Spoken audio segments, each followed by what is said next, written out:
It's hard to believe what's not waiting for me.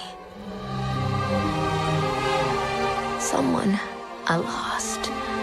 Someone special.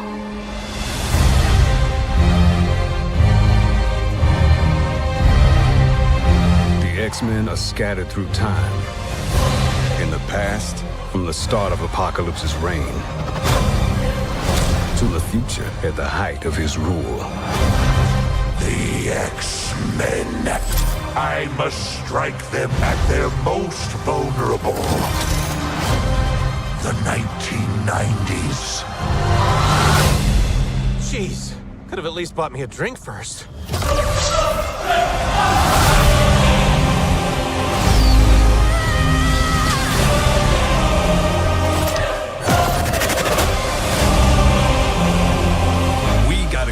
X-Men back to the 90s. You fight a battle that cannot be won against the dawn of an age that cannot be stopped. This isn't just about us. It's about everyone we've lost. From the beginning of time to the reaches of tomorrow, we stand together, right here, right now. I believe in the X-Men.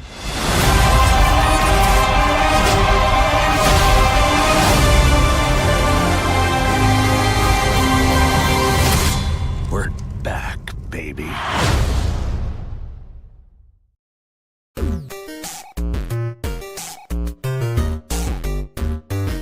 Hello to all my friends at GameFix. It's me, Mario. Woohoo! Hey, it's Frank Grillo. This is Roger Clark. This is Master Daniel Pacina. This is Lucy Pohl. This is John St. John. You're listening to my favorite, the GameFix podcast. Game Fix Show. The Game Fix Show. Yeah, them boys, they're pretty funny.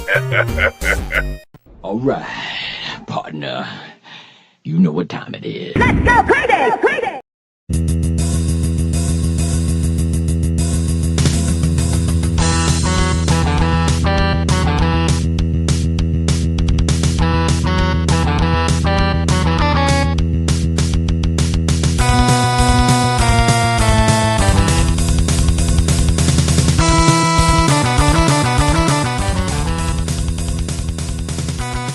Hello, welcome to another edition of the Game Fix Podcast. I am Spanish.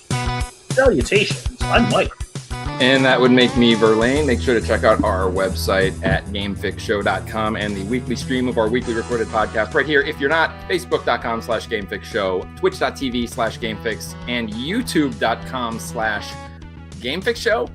Yeah, I think so. You'll find it if you just search Game Fix Show. As Verlaine said, the website, gamefixshow.com. A couple other things you can find there. Of course, our social medias, like, subscribe, follow, at least one of them. That'd be great. That'd be awesome. We are completely video. No more audio podcasting. It's all video. We're embracing the video, if you will. So still the same antics, still the same people. We were talking about firing Mike, but he just keeps coming back. I don't know. I've got compromising photos. Yeah. Well, we were going to leave that under wraps, but okay. Now. Oh, well, I threatened to show you guys compromising photos, not of you guys. All right, that's fair.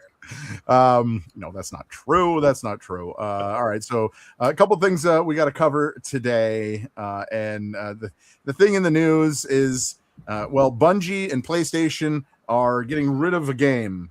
At least one at this, or one each. So yes, it's just how it goes, right? And then also we have some information about Star Citizen, because come on, who doesn't love Star Citizen? It's everyone's favorite non-game. Everyone's favorite game, or whatever it's called. That, and then WWE AI slop.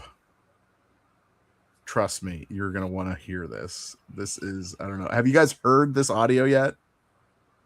Yes. Yeah. All right. Good. All right. Awesome. So you know it's coming. All right. That's good. That's good.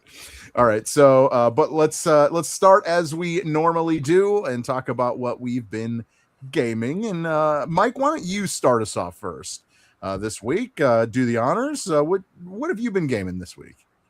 I finished up Mixtape.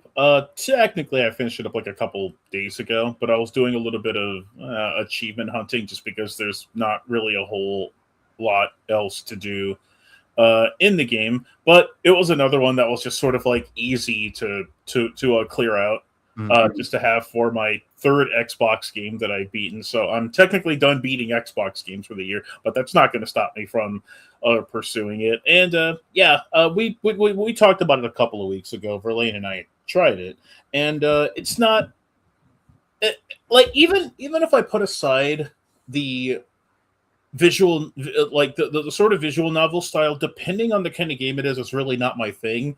And I won't really talk much spoilers about the story for anybody who doesn't want to play it and maybe intend to play it. This is not really all that great of a game. Like, the characters are unlikable. The narrative, it's definitely going for that sort of like John Hughes style of a movie with like a coming of age story. I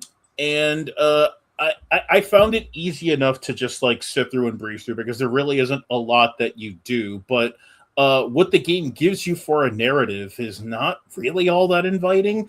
So it really is carried by the soundtrack. And that's ultimately, in the end, it was fine. It was fine, but probably not something that I'll really revisit. Listen to the music, Spotify the game. That's pretty much what it is. So not. Oh, really did she? Oh, wait, yeah. Never mind. You don't want to spoil it. I almost want to say it, but I just it's we can give it like a week and then the rule will be up.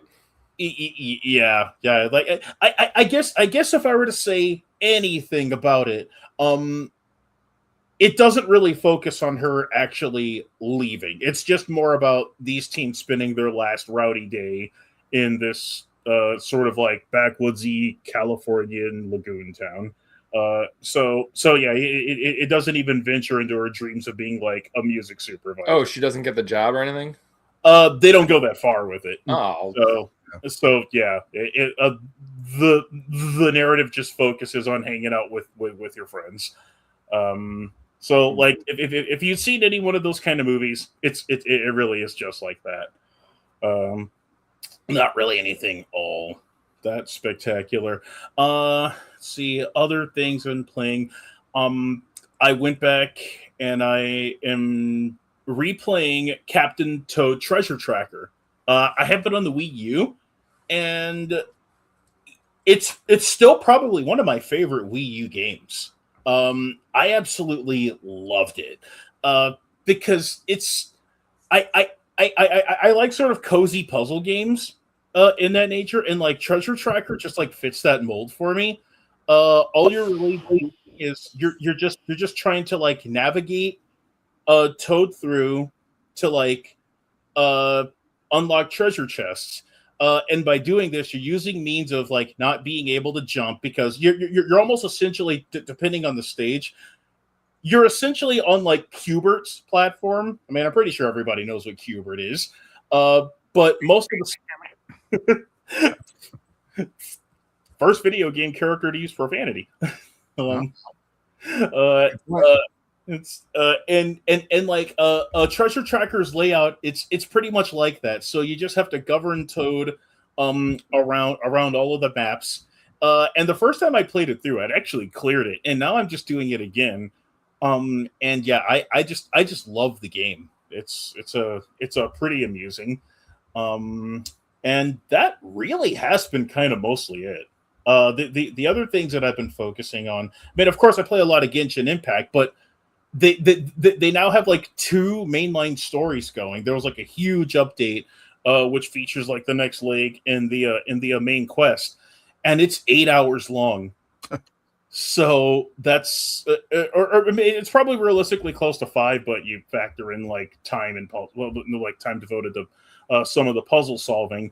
And credit where it's due, Hoyoverse has been trying to iron out making the game in between the talkie segments feel a little bit more like a game, and they've been kind of introducing puzzles here and out, and they've been getting more creative.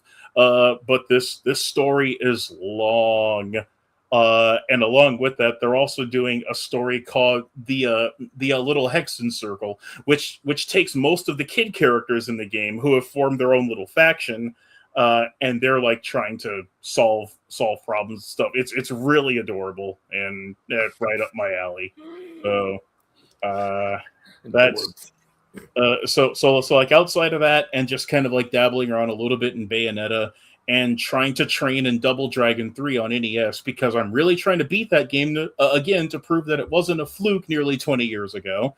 And that game just beats the snot out of me. That pretty much sums up my weekend games. Okay. All right. Cool. I'll go next. How about that? Verlaine, you like that?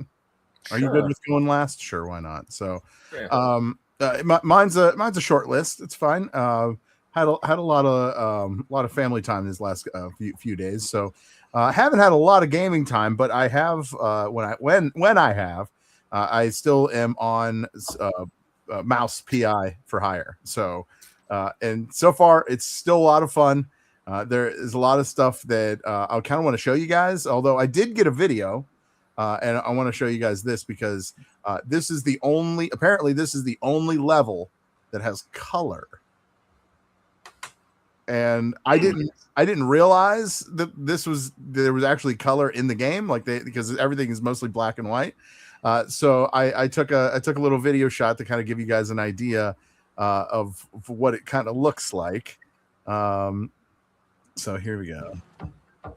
Obviously everything black and white here. You are as dry as the ship biscuit after a very long voyage. I like biscuits, Viv. Okay, so wait for it. Get to it. Okay, so I'm opening the door here, then look. Oh, that's jarring. It's really jarring. Are you in Oz? It's a set. It's like a movie set. Yeah. Oh, that's crazy. But you're still black and white. Yeah. Huh. So, like, as you can see, everything that you can actually, click on everything, because it looks like it's like breathing. Yeah. So like kind of what it is. So, no, it's a fun game. I didn't get any actual gameplay for you, but just to kind of give you an idea of what it is. I don't know. I've been having a lot of fun with it. Actually the last level that I just played is like in the nut house. I don't want to give too much away, but it was like I entered an area that there was some kind of gas. So I walk into this room and I'm like, everything is all fucked up. But it's pretty cool. I like the gameplay, how it works. Like I said, it's all first person. And of course, the PI, the mouse, the PI is all brooding, and he's got all these sayings, and just trying to solve all these mysteries, and calling all women dames and broads, and that's just kind of the era. I think that's why it's a smart game. I see what they're doing with it. It just the thing that is still kind of it just seems like some of the characters are the same, although in the nut house all the characters kind of have different skins, because I'm losing it, so they're like skeletons that are coming at me, but they're hallucinating. Yeah, but they're the same character, just a different skin. Yeah, you know what I mean. So it's still the same thing. It'll be a melee guy. Will be the melee guy, right? Yeah. Skin. So, it still takes as much to take those down as to take these, to take down.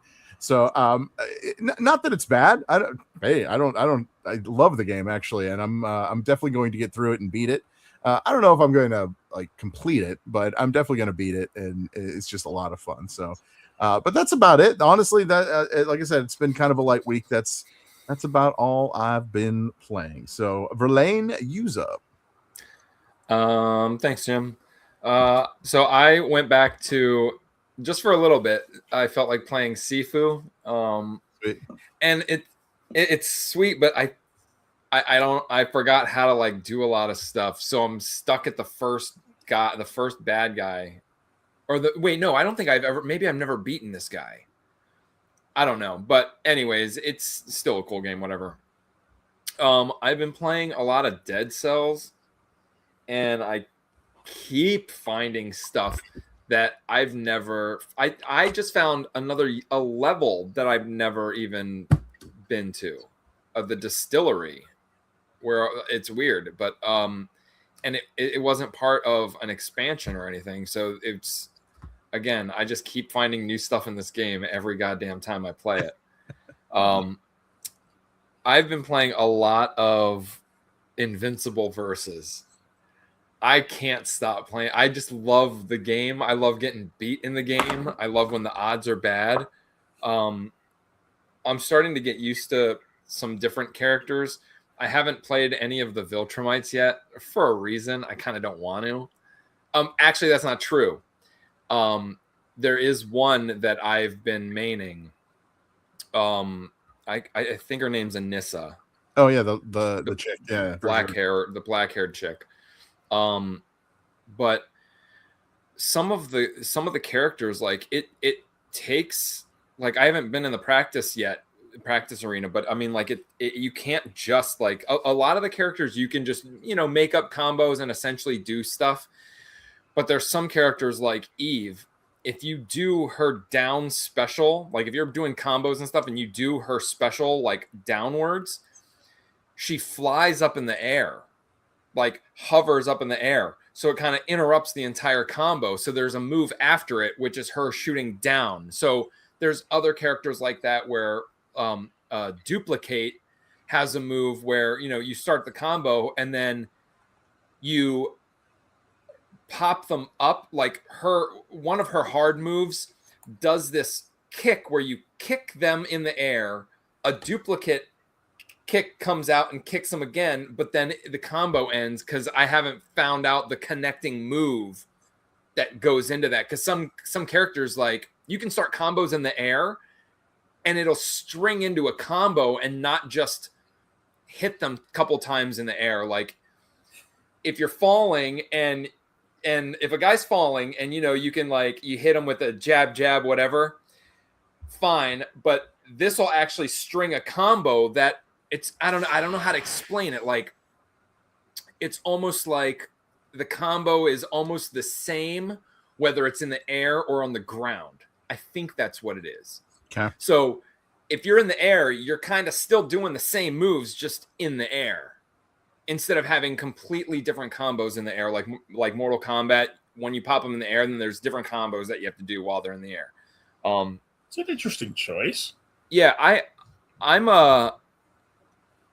know. I just love this game. Like, even and I hate the manual, or what is it? The modern control style. I've never liked it, but I'm biased because I like Invincible. But there's still, like, I'm not getting tired of the voices, like, talking to each other, because every single character has unique interactions, like a couple of them. It's just good. It's just really cool. The computer is cheap, but it's not like cheap that makes you want to stop fucking playing. It's still like, they're doing moves strictly to counter what you just did, and if you didn't do that, they would not have done that. But it doesn't matter because it's still, like, playable and you can still beat them. So yeah, man, I'm waiting. Sean, the guy from the UK that we know, I'm waiting for him. I know he has it. I'm waiting to see him on so we can play, because I'll play random people, but right now, like, compared to people that are playing online, obviously I don't study the game, so no. They're doing shit like whatever. I explained it. They watch the meter. This is a game where you have to watch your enemy's meter, because that's the only way you're going to be able to string 3 guys coming out, or do a super and then call someone out, combo, and then them do a super. Like those, you can do super long combos, but it's just as long as the enemy has bar, they can use it to do like counter blocks or whatever the fuck. Can you combo breaker into your own combo, or is it just a way to get them off of you? No, the combo breakers in this, well, one of them is having one of your teammates come and kind of like hit them away from you, which knocks them away. And the other one is the same thing. It's like almost like some characters look like they flex and gain like a shield that'll like block you. I haven't mastered that one yet though. Throwing in the game, though it's there, it's impossible with the computer. Against the computer, like it will always counter a throw, at least in the level that I'm playing, which is another thing about the game. Like I have a complaint, and it's that they have, easy, normal, and then hard. Well, Guardian, and then Viltrumite as the arcade ladder. So the first one's only like 5 battles. You can actually choose, you can only start with easy first or normal, whatever the fuck. And it goes down. But Viltrumite, when you get to Viltrumite, the computer's not harder, which I've seen the computer be harder than Guardian. Like I've gotten decimated by the computer before, just nonstop combos, blah, blah, blah, blah, blah. And that's what I wanted. But when you get to Viltrumite, which is the hardest ladder, your life bar carries over the whole time. And and I cannot get past the second match because like your guys, like when they're dead, they're dead. So that's my complaint. So I've been doing the very first 5 ladder, but once you get to Viltrumite, you can make the difficulty Viltrumite, but it's only a 5 fight ladder. So it's not like, okay. I know they're going to be updating the game. I know it. There's still a level I haven't unlocked, like an arena. And I can't wait till they do it. But until then, this is always a game. It's my new game that I can just jump in and just start wrecking shit. Sweet. And then I went so much into that. So I played a new game on Game Pass, which I think that you, Dave, would fucking love. Okay. It's called Black Jacket. All right. It is essentially you're in hell and you have to play blackjack with a bunch of like demons and stuff to get out. But it's kind of like it mixes like deck building into it. So as simple as it is, like right now, what you're seeing is me, like the beginning of the match, you select a main suit and then the 2 other ones, and each suit does something different. One suit drains numbers, one suit throws bad cards into their deck, things like that. And then as you play, and it's just blackjack, you got to get to 21. You see you have 5 slots. That's important because eventually in the game, like you start unlocking, I can't remember what it's called, but you can pretty much, each card has an ability, but it's not until you awaken the card that the ability is usable in your deck. Okay. So once you start getting higher and higher up, even though when you die, you start over with this guy that I'm playing now, he's like your friend demon who like guides you. You always start with him. And then everything else is kind of like randomly generated, the path you take. But as you start getting better and getting your cards good, it matters what slot you put the cards in, because some of my cards will say like all adjacent cards get minus whatever the number is. Things like that. So card placement becomes a factor. The right 2 most slots cost a coin to use, and they do different things. Like some of them will force the other guy to put a coin in. You can ghost cards, which means the card's there, but you can put another card on top of it so that you essentially get an extra slot. Okay. For 21 fucking blackjack, there is so much to this game. It's crazy what they've done. Okay. And it's actually pretty fun. I forget that I have 21. Like I get so focused on my cards hurting his cards, and you can like do things like you get insight, so you can like look at the top cards of their deck and rearrange them or put them on the bottom, things like that. But I get so wrapped up in that, and like right now I'm awakening a card. It'll show the ability, and so then whenever I get that card now, a 5, it'll have an ability that I can use. Okay. The game's sweet. It's on Game Pass. You should definitely try it. Sure, definitely will. I feel it. It's pretty cool. It's easy. It's just, a game you can just jump in. It's fucking 21. But yeah, you start getting, dude, there's times where, okay, I've had over 21, yet I'll still draw because I have cards that will make my other cards like minus numbers and shit like that. So you could still essentially win without, you could still win as if you keep drawing after you would normally draw. Like the computer will always stop on 19, but you can still go after that if you know your cards and you end up getting the right ones. Gotcha. Okay. But whatever, yeah, it's sweet. It's cool. Right on. Yeah, pretty much it. What's it called again? Black Jacket. Black Jacket. Okay. It's like one of the newest ones. Yeah, for sure. I will definitely check that out for sure. So, all right. Well, then let's head on over to Mike. Let's hit your retro reboot from this week. And actually, we didn't have a show last week. So if you wanted to at least, give us what you did last week too, by all means. Oh, of course. Yes. My retro reboots, which you can read at GameFixShow.com, regularly posted on Tuesday, where I will take a couple of paragraphs and I will review a game from the past, of course. And last week, I reviewed, I don't know how I ended up on a Konami streak here, but last week I reviewed Double Dribble for the NES, which is some really fun 8-bit basketball, probably one of the best for the Nintendo. Maybe rivaled by Tecmo NBA basketball, but pretty good basketball game. And for this week, going back to the Konami well again, I review a game that actually infuriated me in Castlevania 2 Lords of Shadow, released in 2014 on the Xbox 360 and the PlayStation 3. This is, of course, a sequel to the first Lords of Shadow game, which is like this reimagining of the original story, where you play as Gabriel Belmont, and Gabriel Belmont is in the Brotherhood of Light, who are like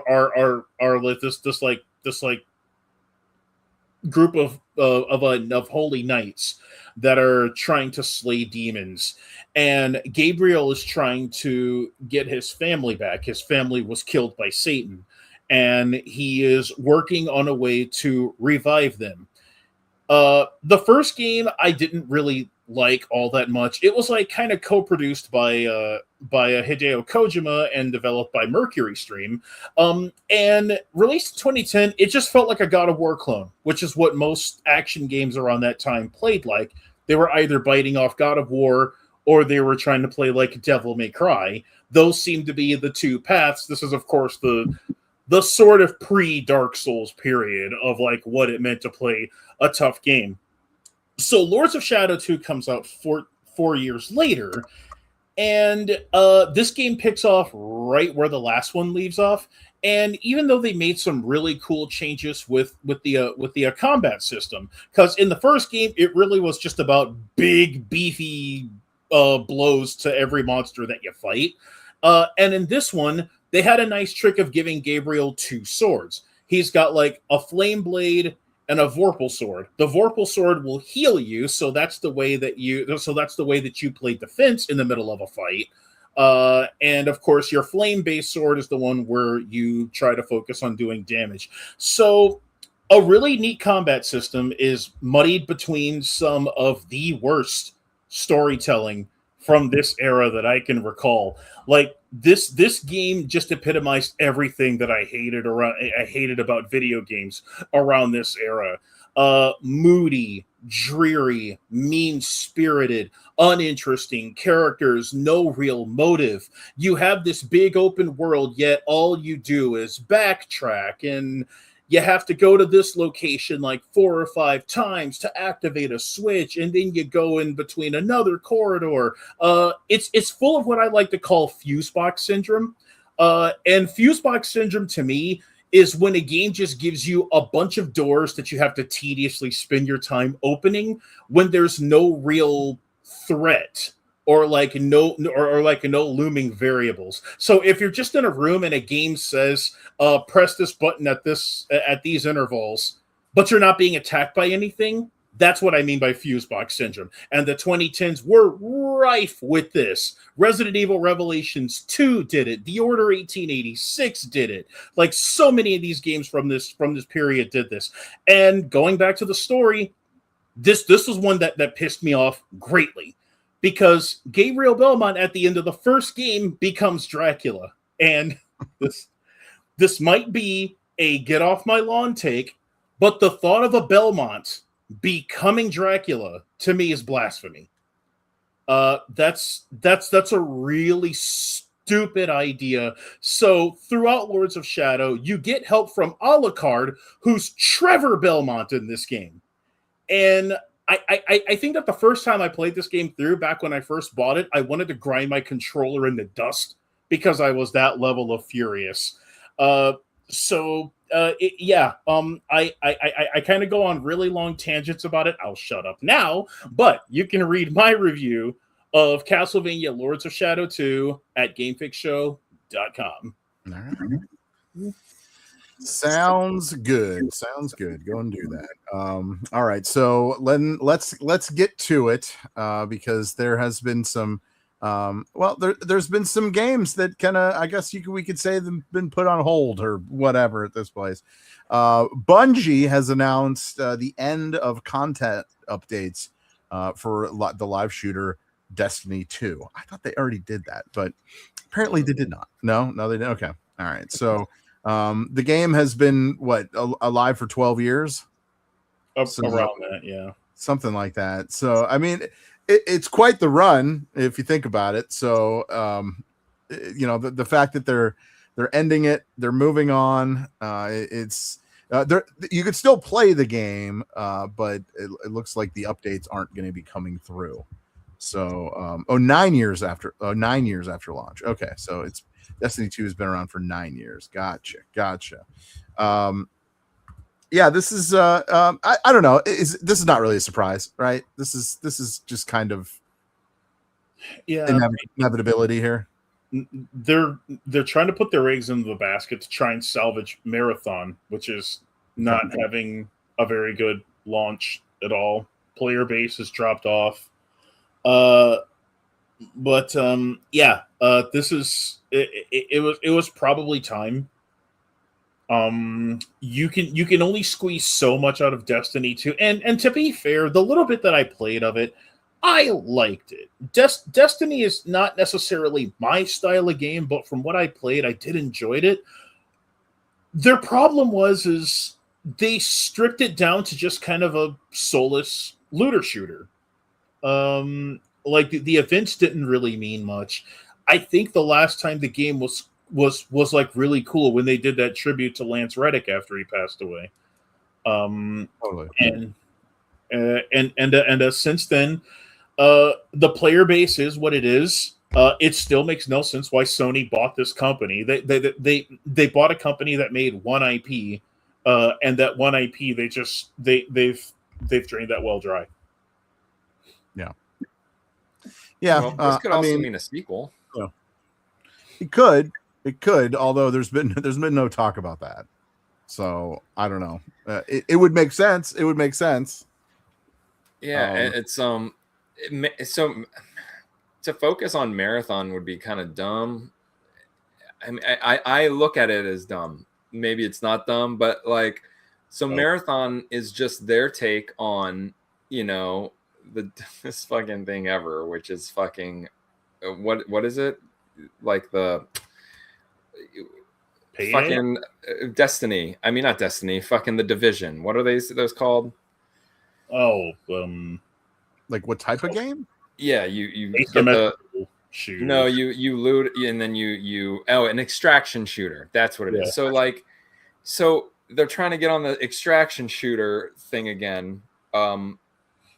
But I don't know what people aren't seeing, because there's other games that are also coming out as fucking extraction shooters.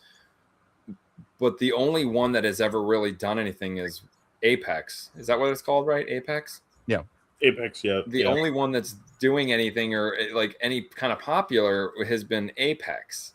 I guess you could say you could say zombies, right? And Call of Duty, because that's an extraction shooter.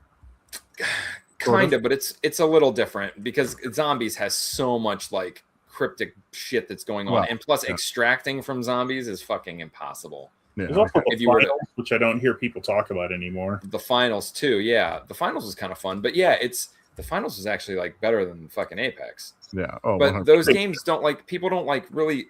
I mean, they shouldn't like them because they're kind of drawl. Like, just go around, get stuff, and then try to get out with the stuff. I mean, like, whatever. I mean, it's just stupid. But I don't know why people aren't understanding that Apex. The only reason people like that is because they only focus on the communication that you have in the game. That's it. So they're not like, oh, this is so fun extracting stuff. Oh, this is so fun extracting stuff, and most likely there's someone spawning because you extract in the same goddamn spots all the time. No, it's just about the banter that goes on between the people not knowing each other and the lies that can happen. You know what I'm saying? But eventually that's going to die. Look at Among Us. Same thing. It was about lying and stuff like that. Caught up, like people were like, oh yeah, cool, Among Us. You can go around and lie to people. That's the thing. It was lying. It wasn't like find out who's lying. Everybody wanted to be the liar and wanted to be the killer. So all I'm saying is none of those games is going to be good. The best thing they could do, hopefully, is come out with a Destiny 3, which kind of would be stupid and counter live service. It's like one of those that game is something that should have dropped the 2. It should have just been called Destiny. But Destiny was fun. I played it, but when I played it, the people I played with were already like on like the second or third expansion. And the free part, like I had the first game, I purchased that, and that was nothing. That the content in the first game was, and I'm talking, I think Destiny 2, but like the original disc was like nothing, because like we were at the very end, and then it was like time for me to buy an expansion because I couldn't play anymore, and it was like, what the fuck? But yeah, the multiplayer in Destiny I highly enjoyed. It was just Halo with abilities. But now really everybody has them, but exactly what it is.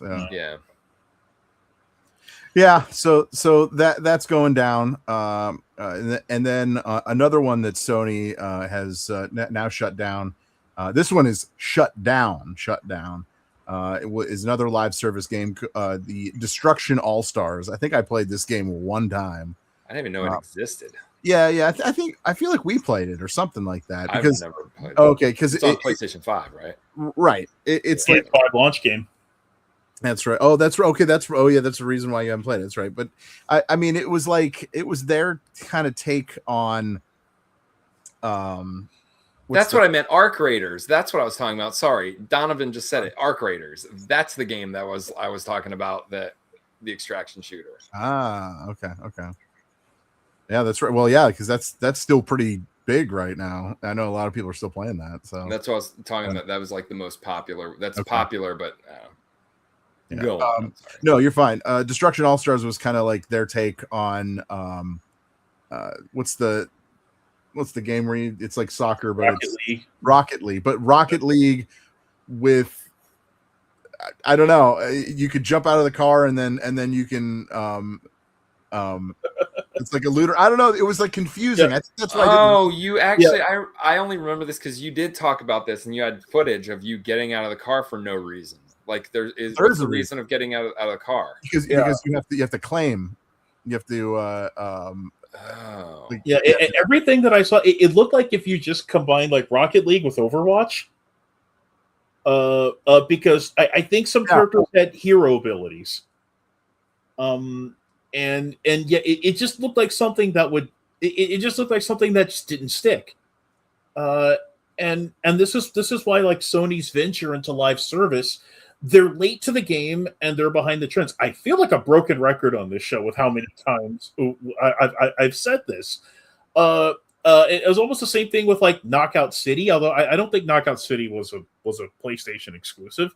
But that was like another one that they just they can't figure these things out, and they're just trying to latch on, which is why I think in one of their more recent statements, they said, yeah, we're going to go back to focusing on single player games. No, duh. That's what you're known for. You're not known for capitalizing off of live service. The best live service thing that they've been able to make a dime off of is Helldivers, and I think that I think that they're probably shooting themselves in the foot with that like with that Steam sign in. You're alienating players out of that game, so. Yeah, it's just what they do, man. I don't. It's them not understanding the gamer, at least as far as just fucking getting into the game. This has nothing. Isn't it funny? We're talking about like just getting into the game, not even playing the game. Like, so I don't know. If you have an issue with people just logging on, I feel like that's the issue, not you know what I mean? Not the game itself, but then again, it was kind of part of why I had given up on Helldivers, because I was like trying to play with one of my buddies in Discord, and he plays on PC, and I could see his account on the game, but I couldn't send any invites to him. So it's like stupid. Yeah. Well, they're officially they're saying that the game will be removed from sale at PlayStation Store, no longer be available for purchase, and that was yesterday actually. So it's done. Although single player mode, who the fuck is playing this game single player, will remain accessible until Wednesday, November 25th of this year. Hooray for all 8 people who are still playing it. Yeah, like who the hell is playing the single player version of this game? And they're saying any virtual currency, the destruction points, currently owned by players can continue to be redeemed within available single player modes until Wednesday, November 25th. I need to just make a graveyard of all of the just cut the head off, man. Like just what are we doing? What are we messing around with? I don't know. Why would you spend the money and the resources and the time making a game that will not last forever? Well, I don't know if they know that, but no, but they have to know if they're making a game that's just online. Name one game that's just online that fucking has lived out, except for World of Warcraft. Besides MMOs, even Overwatch. Once there's a new console, well, now Overwatch, but Overwatch still that's a little different. But it's said name one. What? I said you said name one, and I named one. That's all. Well, yeah. So, but I'm talking more like last gen. Like if they did something on the Xbox 360, all those games that were straight up just online, they're done. And when they were making the 360, they were not thinking, oh, there's a possibility that this game's going to be okay. Here's an example, like Alien Colonial Marines, the fucking multiplayer online. They made it and then bailed. Why make it if you're going to bail? Batman, the multiplayer part of Batman, Arkham Asylum. They made it and just fucking who gives a shit? They actually spent money making a multiplayer version of games.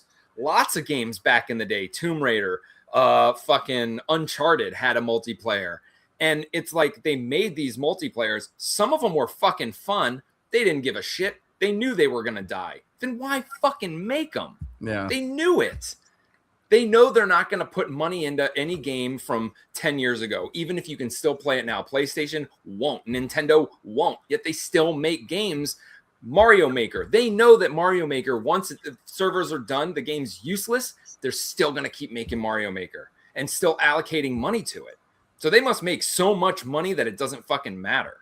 Well, that's probably true. And then there's games that want to live forever that don't. I get that. Some games are like, that'd be great. But, you never know. Like Helldivers, they charged right away. They probably didn't know how successful, but they probably weren't planning on just like killing the game immediately. But again, that also has no single player. So that would have been a risk if no one played Helldivers, or if they decided, oh, we're just done, then we're done. It's trying to hijack a group of players, but what they're failing to understand is like even with like gaming mass exoduses, nobody goes to the new thing. I can't think of a point in time where that's where that's happened in the field of like entertainment and like interactive entertainment. Like WCW fans didn't go and watch WWE when WCW closed shop. They stopped watching wrestling altogether. People that were disgruntled with Overwatch, they all didn't just jump to Marvel Rivals. It's trying to catch lightning in a bottle. But the funny thing about trying to catch lightning in a bottle, if there's no storm clouds, there's no lightning. And Overwatch already caught that lightning. Games like Team Fortress already caught that lightning. I still think that to this day, Bethesda's probably kicking themselves in the pants that they couldn't monetize the original Skyrim game and make that a live service game the way that they did with like Fallout 76, because Skyrim is iconic for both good and bad reasons.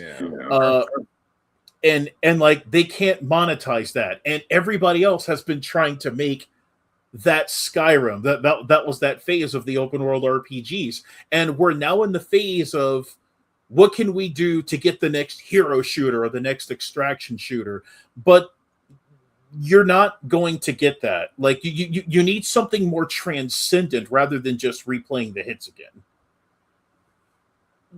Well said. Yeah, I mean, we're going to find out more about in the coming days about some more games, because tis the season at this point. There will be some games that will die because other games need to live, right? Yeah. I guess that's just the way of the world, right? Speaking of, one does go on sale, I believe tomorrow, right? 007. First really? night, right? Isn't that tomorrow? I thought it was already out. No. PlayStation exclusive, right? Yes, I believe so. It's the only game I regret not being able to play now. Yeah, because it's made by your boys. Yeah, IO and a good one. No, actually, no. It was released. No, it is not exclusive. Nice. It is not exclusive. You will be able to play it on all. Looks like all. Except for the Nintendo. Did it? Oh, okay. So it came out. It says official release yesterday, although maybe for pre-orders. I'll be pre-order the game. I think it's pre-orders. Yeah, that release on players who pre-ordered will play on the 20th. Actually, it comes out today. All right. I'm sorry. I got it all wrong. I thought it was tomorrow. It is today. All right. So it is available. You can get it. And lucky you, it in within the game, the social media star, I believe you pronounce it Cabby Lame. Is that Cabby Lame? Is that his name? So? Lame. Yeah. Cabby Lame? You know, the guy that does that. Okay. Wouldn't know where I can find the Tranquility Cave by any chance.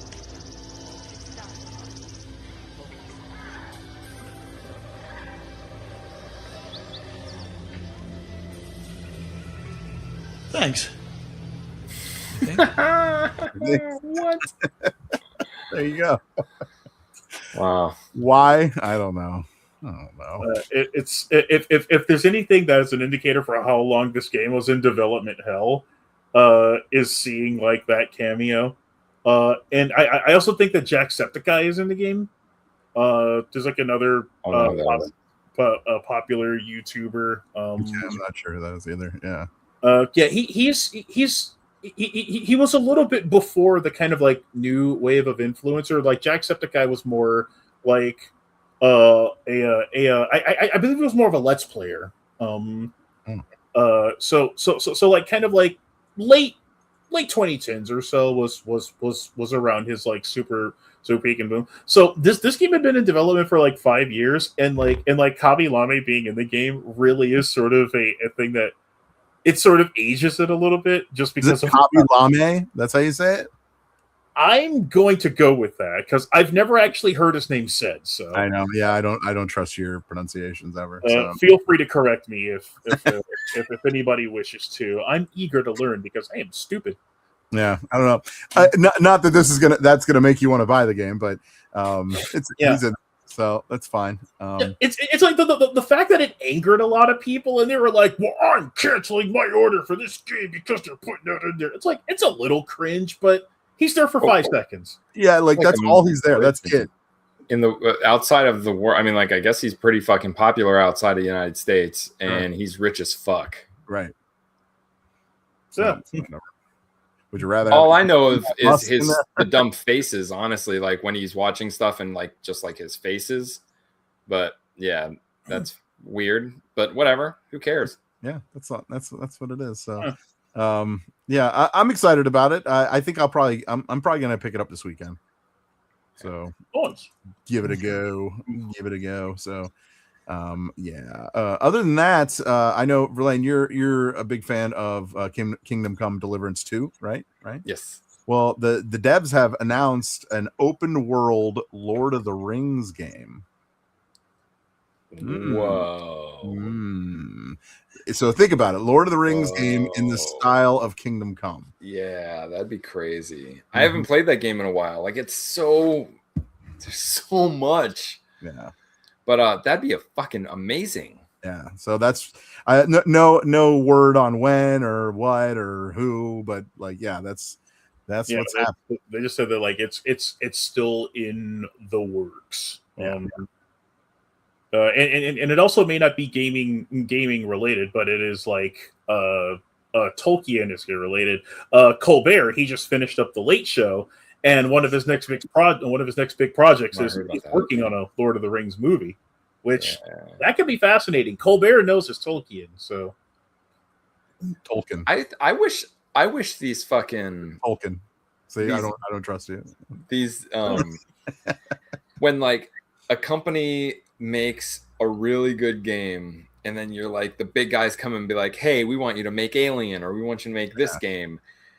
And they're like, yeah, and then they make it, and then whatever. It's criticized even more, but like, damn, what if they just were like, fuck you. How about we make our own open world game in our own world, and all the money is ours instead of paying you X amount because your characters are in it. And then it presents so much issue when you have this huge IP respectable saying you guys are good enough to make our fucking game, and that should be like, thanks but no thanks. We know now that we're good enough, so we're gonna make our own game.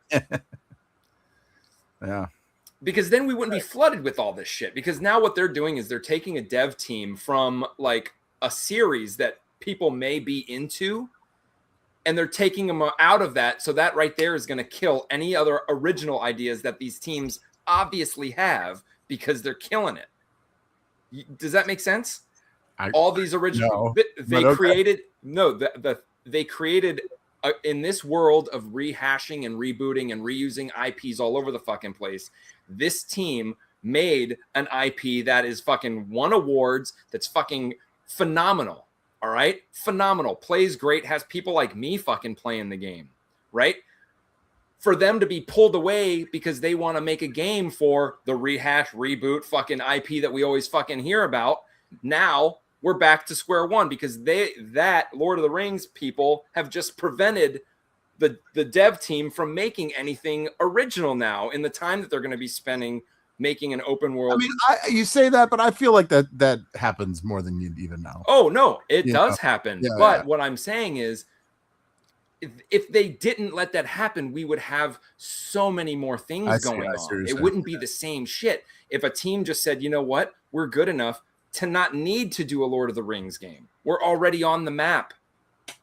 They could come out with, hey, by the devs that did Deliverance 2 is fucking whatever the fuck. People are going to play it at this point. They're still going to get paid for it. So I'm sure. You know what? Oh yeah, and people will Yeah. play this Lord of the Rings game more so because they made it, because they've been bombing kinda, you know? So I don't know. I just kind of, as much as I love Lord of the Rings and love playing Lord of the Rings games, I wish there was just a team that just, you know what, just fucking say no for once. Keep doing your own thing. Hey, the guys at Marvel want you to do a fucking Spider-Man. Fuck you. We're gonna do our own fucking thing. Yeah, but the Lord of the Rings, like, here's $1 billion. Make it a Lord of the Rings game. Okay. Well, yeah, they can, but That's it. they should. That is what's corrupting. That's why we keep talking about the same shit. We're tired of people keep doing the same old thing. Business, Verlaine. They're not going to be like, oh, it's all important. Hey, I'm not talking about the reality of it. I'm just talking about we need people to not do that. I know that it happens. I know it's reality. I know it's money, but that shows also that money fucking talks. And the devs that make a good game and then say no to the big boys and continue to make their own game, those are the guys that I'm going to fucking support. It's fair, but that's like asking someone to be like, you know, breathing isn't cool. Can you stop doing that? You know, it's just not going to happen. They're going to make new games. No, there will, because no one, you know what though? That's not true, because anyone, any company, Marvel, anyone could go to Rockstar and be like, do you want to make one of our games? And they'll say, fuck that. We don't need to. Right. Well, they don't need that's to. A different company we're talking about. Right, because they embraced what they had, and that's what they did. We don't know if they've ever been approached to anybody, but not only did Rockstar embrace what they had, but they're also making more money than anyone. Right, because they've embraced it, because they started something and did it. But there's a lot of companies out there that haven't had that success. Right. So maybe they're just looking for it. Mm-hmm. Shit, I want to make games because then I'll fucking then do it. I will. Then do it. All right. But in the meantime, we'll talk about some free games. How about that? You know, is everyone okay with free games? Free games are fun. Free games are fun. Games are free games. Yeah. Man, I'm all out of cash. There we go. I'm looking for that. So the free games this month for PlayStation, because Xbox doesn't do it anymore, is the first game, Nickelodeon All-Star Brawl 2. That's the game still people play that? Everything that I heard about it says it's a better game than the first one, but I don't hear anyone talking about it. Yeah, first time I've heard even anyone mention it, and I did it. So there you go. The next one is Grounded Fully Yoked Edition. So the first Grounded, right? Yeah, that's the first Grounded. Yeah. Fine. Okay. Cool. Whatever. And then the third game is Warhammer 40,000 Dark Tide. I don't get into Warhammer that much. I don't know. Yeah, I've only played 2 Warhammer games. They're not bad games. It just feels like every 2 months there's like a new one. So I feel like it. There are so many Warhammer video games. Xbox had them all categorized on my home screen once, all of them. And there's a lot. Vermintide was cool. Gunbolt was one that I played. That one was kind of neat. I didn't play Gunbolt's the one that's like Doom, old school, right? Yeah. Yeah, I played. So Vermintide is like Left 4 Dead. Forgot about that game. Dark Tide you played, that's like Left 4 Dead. And then there's Space Marines 2 or whatever, that's just chaos, and I did not like that game. Yeah. It's like Space Marine Master. Space Marines. Yeah. So it's an expansive franchise, and I'm usually caught off guard by how popular Warhammer was, because during my heavy tabletop days back when I was D&Ding, like Warhammer was always there, and I'd always wanted to get into it, but it looked like something that would eventually be sunk cost fallacy, because all the miniatures would just cost a ton of money. So it's like, all right, sweet. They make games now. Maybe I'll try the video games. And there's just as many video games for Warhammer as there is the figurines. Totally. And now they're going to get in the movies with Henry. Yeah, I mean, I guess if I was into tabletop, that would be cool, but I'm just not. It's just not, not my cup of tea. It will become a vortex. I'm not really down with the stories. It's Yeah, not. That's a good call, Donovan. He says Warhammer is more for the lore if you like gothic sci-fi. You have to, because you can't go from like a tabletop game is a tabletop game, and like with everything else keep going. Like you can't possibly, you know what I'm saying? Like it's got to be the lore. You can't be like, oh my god, this game is so awesome. It's just like the tabletop game. The tabletop game's 90% imagination. Yeah, right. Exactly. So it's like in a video game that they already imagined it for you. Like that's pretty much what it is. So I don't know. Well, there you go. But if you're excited about those, that's fine. It'll be available after the first Tuesday. So all those games are on Game Pass. Yeah, I think you're right. Pretty much. Yep. Yeah, I think you're right. So it'll be available next Tuesday. So we'll see you next Tuesday.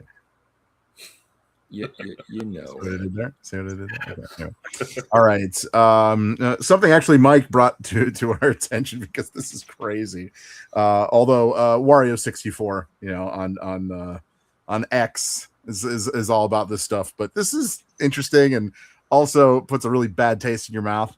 The Valve Steam Deck, which I think most of us were already on the fence about it anyway, because like, is it worth the buy? Is it worth whatever? Because the one terabyte was $649 and the 512 was a gigabyte was $549. Well, the prices have been raised in the US, and the 1 terabyte OLED goes from $649 to $949. Why? Did they say why? No, just shortages. Yeah, just did it. And then the 512 gigabyte OLED goes from $549 to $789. So let me get this straight. $240. They're scalping their own product. Pretty much. That's what it seems like, right? We have a shortage, so the ones we have, we're going to sell at a higher price. No, Verlaine, they don't have a shortage. They are out of stock. Right. So then they raise the price because they're out of stock? But they're completely out of stock. So what's the point of raising a price if you can't even fucking sell one? Yeah. It makes no fucking sense. I feel like every time I do a story on these, it all comes back to the same thing: memory shortages across the globe and like limited resources. This is dark times for like gaming, because because like the Steam Deck's now 2 years old and the cost is going up. The PlayStation 5 is 6 years old and the costs are going up. It's gone up twice. Yeah.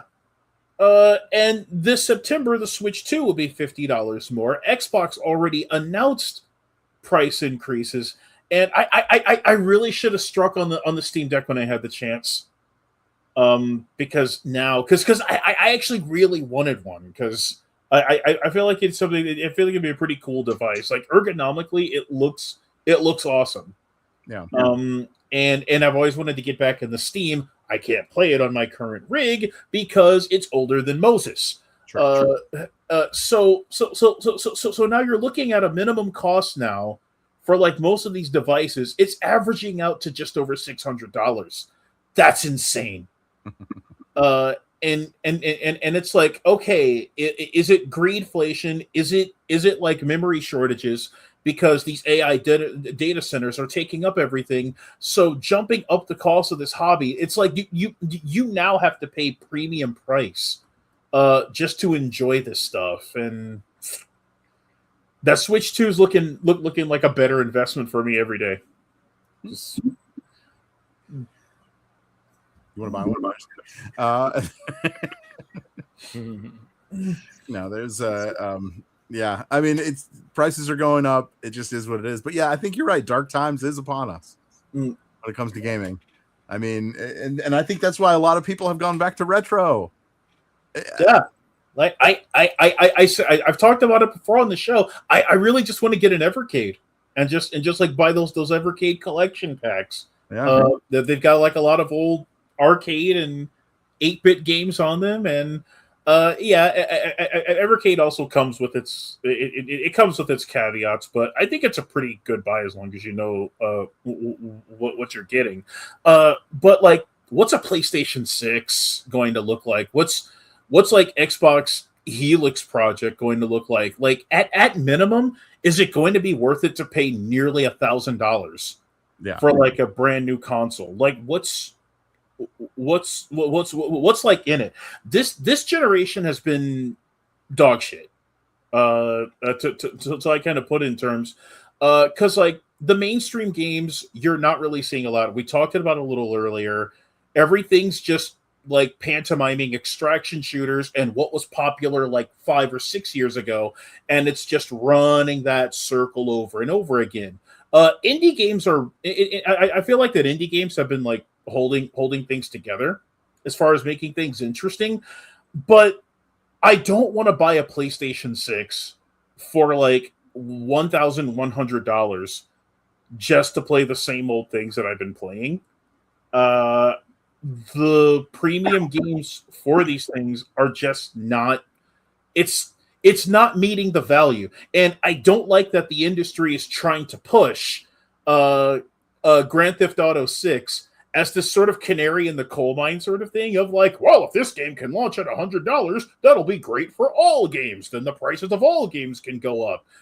And no, you're just going to be pricing more people out. People are already priced out as it is, just trying to put groceries on the table. Yeah. So I don't know. Like I've been talking about this video game bubble and what's going to burst. I just don't know if I just don't know. Like this is it's getting too expensive to play. The cost of subscription service is going up on PlayStation's end. What's like considered a value to buy at this point? It's yeah. I mean, I guess Game Pass still, they even lowered prices. Yeah. So that I think that's still the best buy. It really is. I mean, how do you beat that? You can't. So I don't know. Yeah. I guess we'll find out if any more things are going up, but it probably will. That's kind of where we're at right now. So I mean, it's killing gaming. Right. I just have a bad feeling we're going to get to a point where there's going to be no gamers out there. No, nobody's going to be playing video games. Well, everybody's making free games. That could be the reason why companies feel that they can upcharge now for more, because like all these games coming out for free. You buy a free PlayStation. Some kids now, Fortnite, Minecraft, or whatever the fuck, or whatever, Game Pass. I don't even know. Like, you can live off free games. Rocket League, Fortnite, Apex.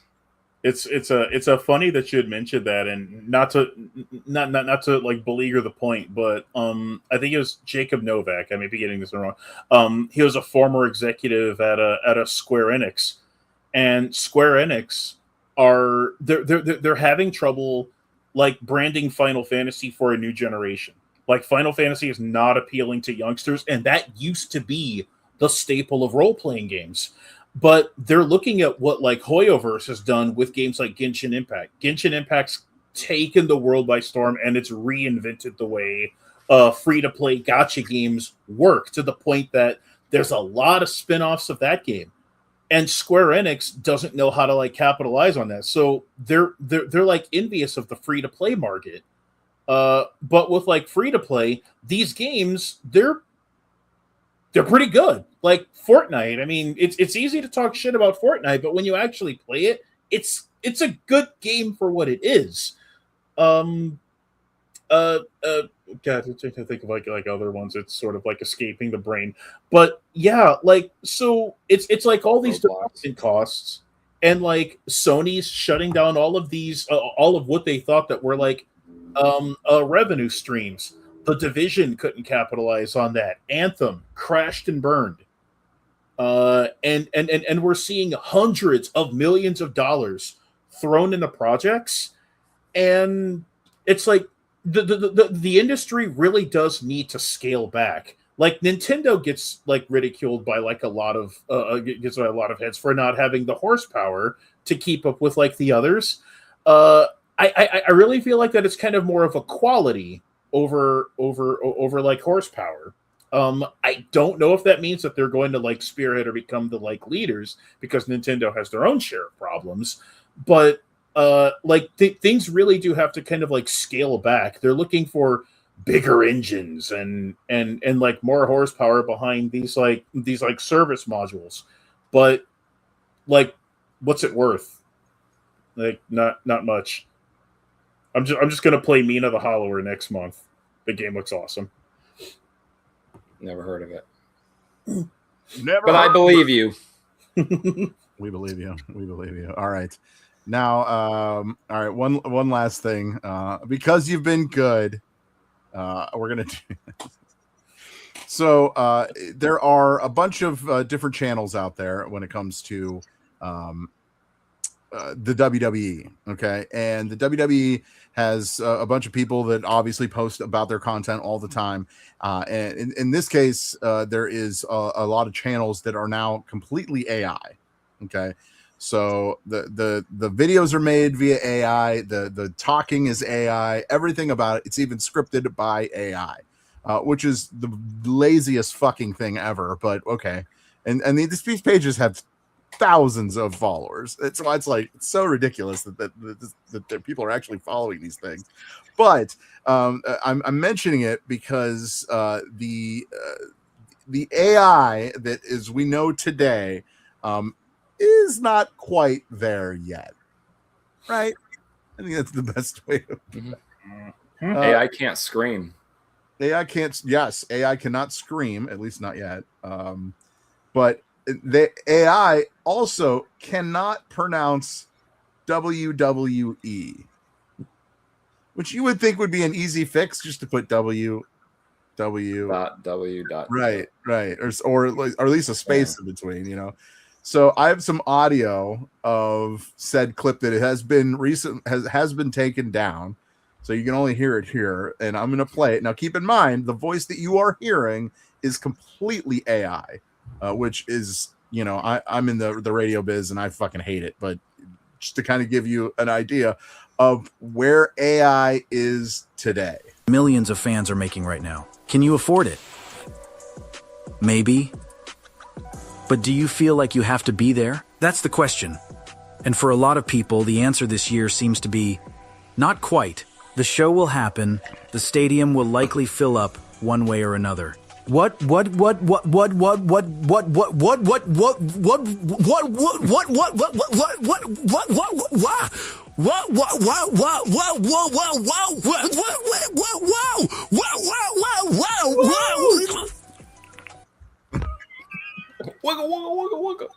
And that's just one part. Yeah.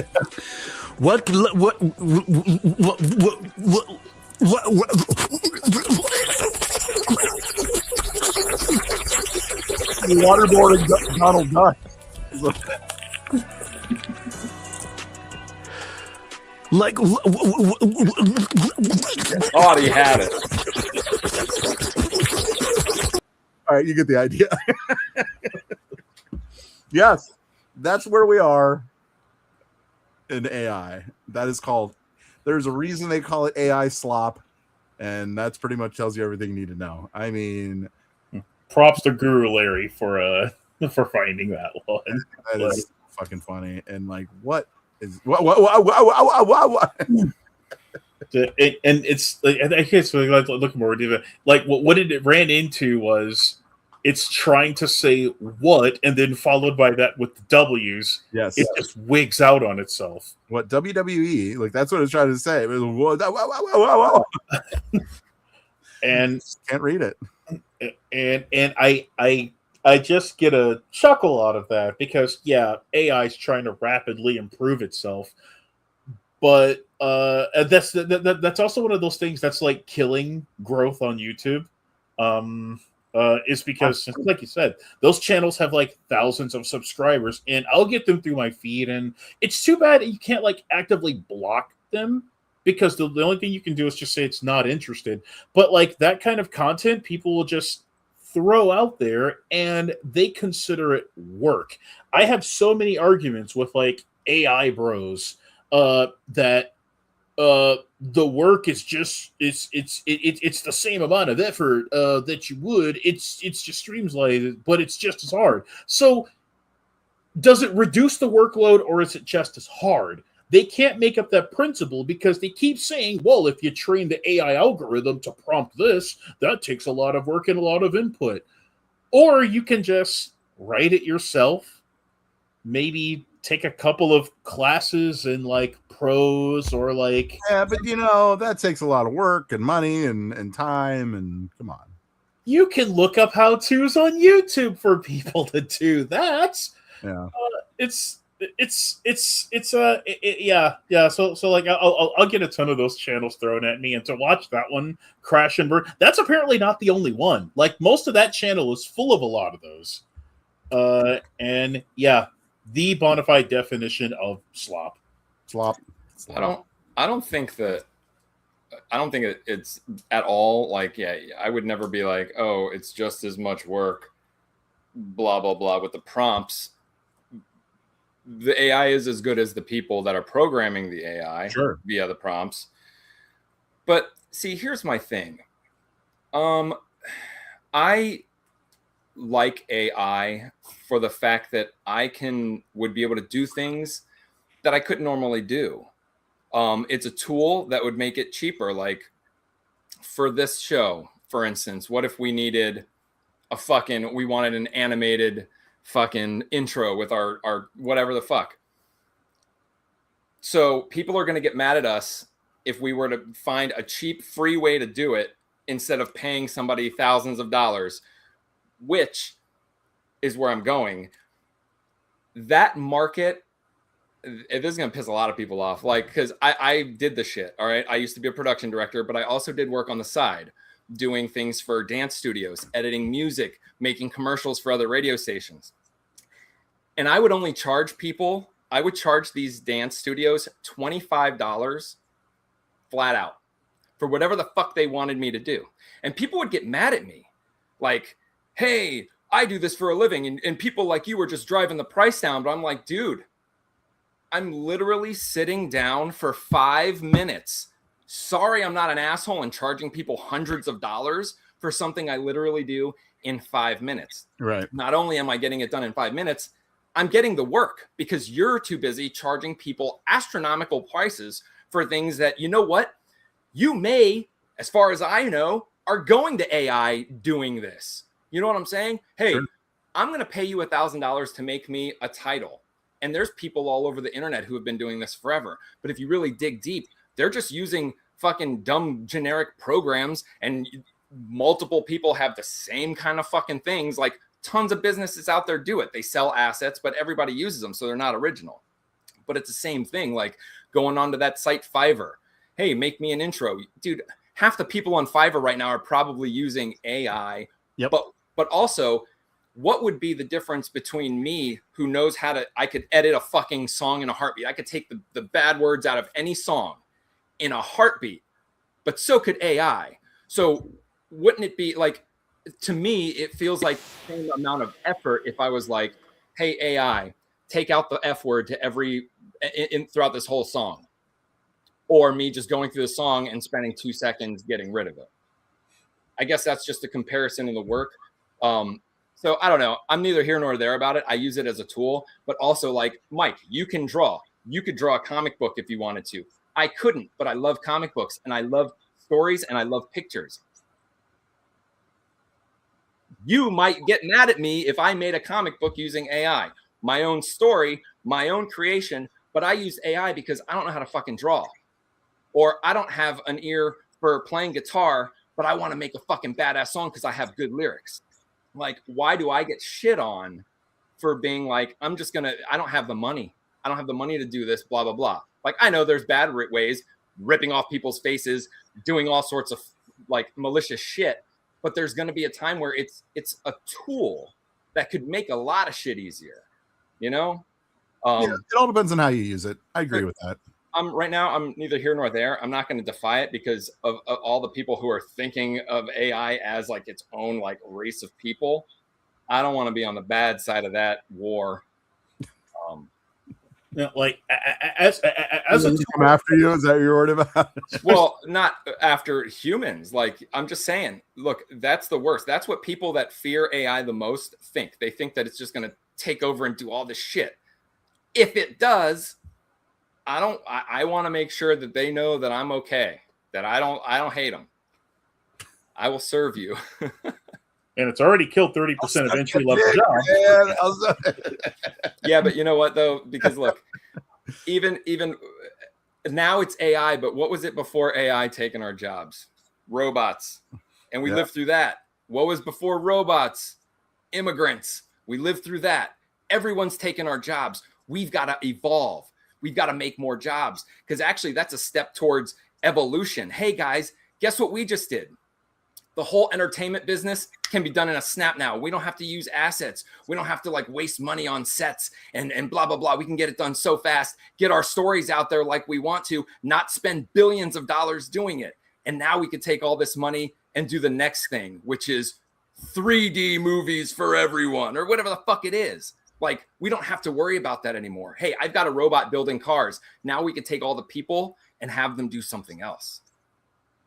So the thing about that is it's going to need a lot of data. It's going to need a lot of land. It's going to require a lot of water in order to keep those data centers cool. If everything's going to require that, we're talking about draining through like our natural our like freshwater reserves in like a record amount of time just to try and automate everything. It would turn into an industrial dystopian complex. All right, I'm gonna stop the conversation right here because this is getting ridiculous. I get it. I know what you're saying, Mike.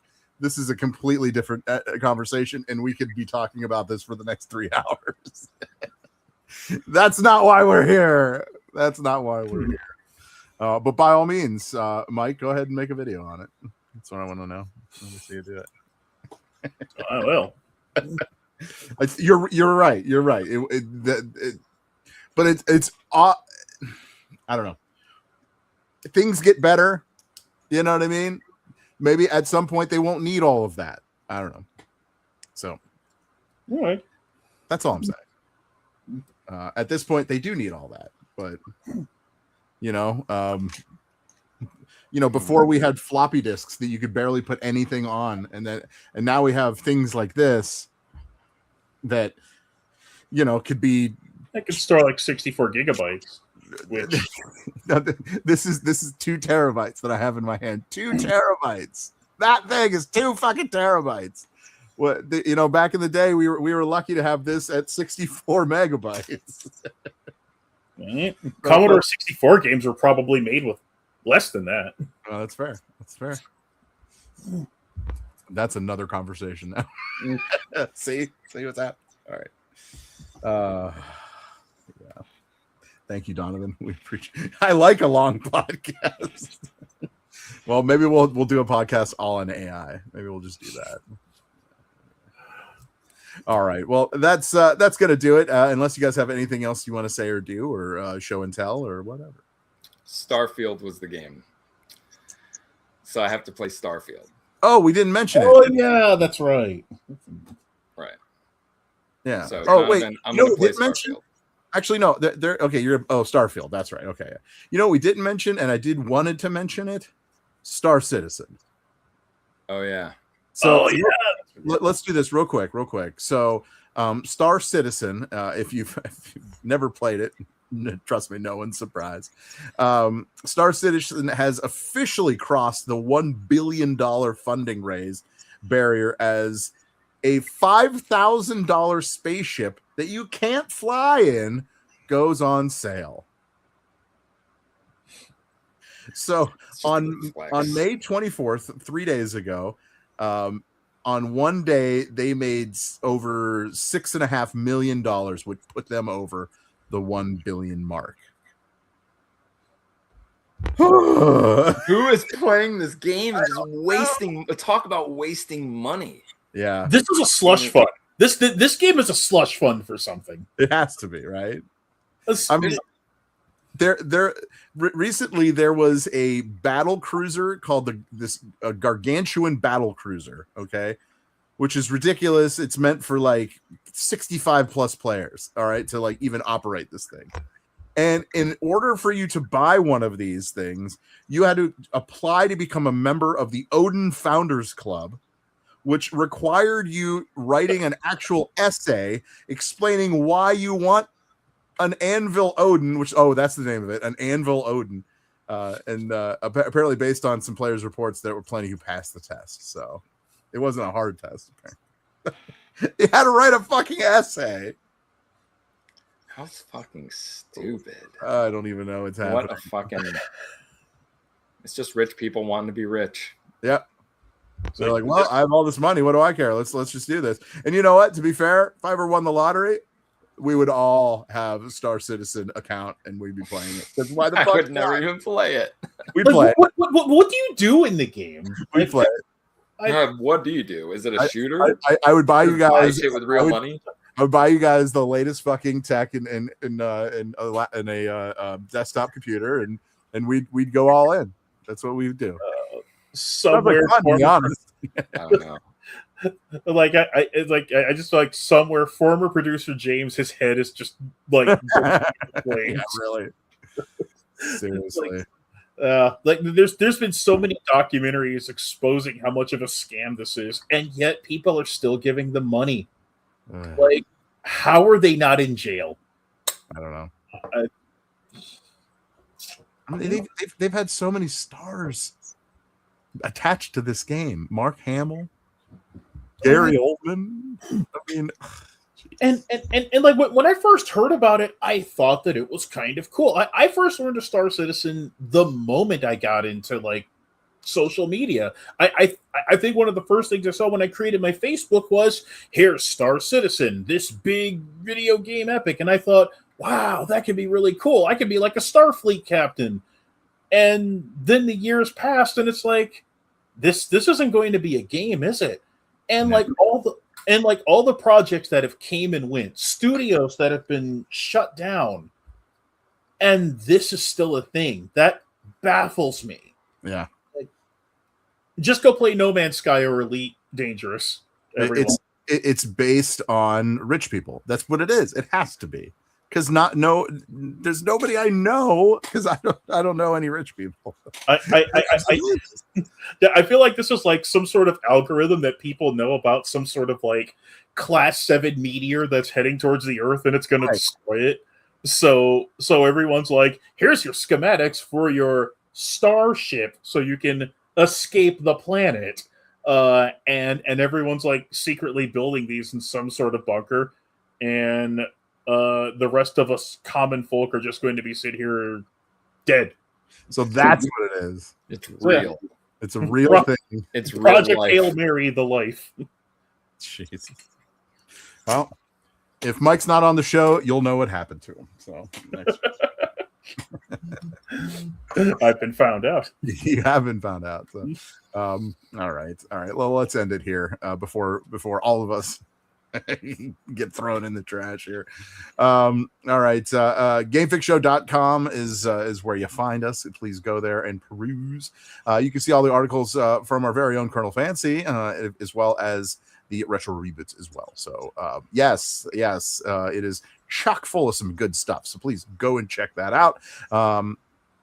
We do this every Wednesday. We broadcast live on our Facebook, on our Twitch, and on our YouTube now.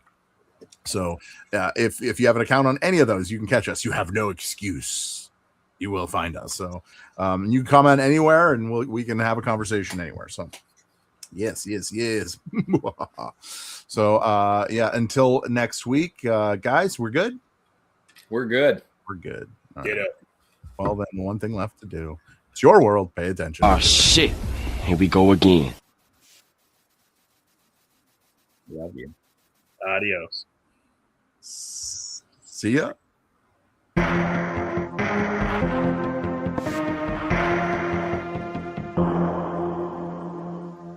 Adios, turd nuggets.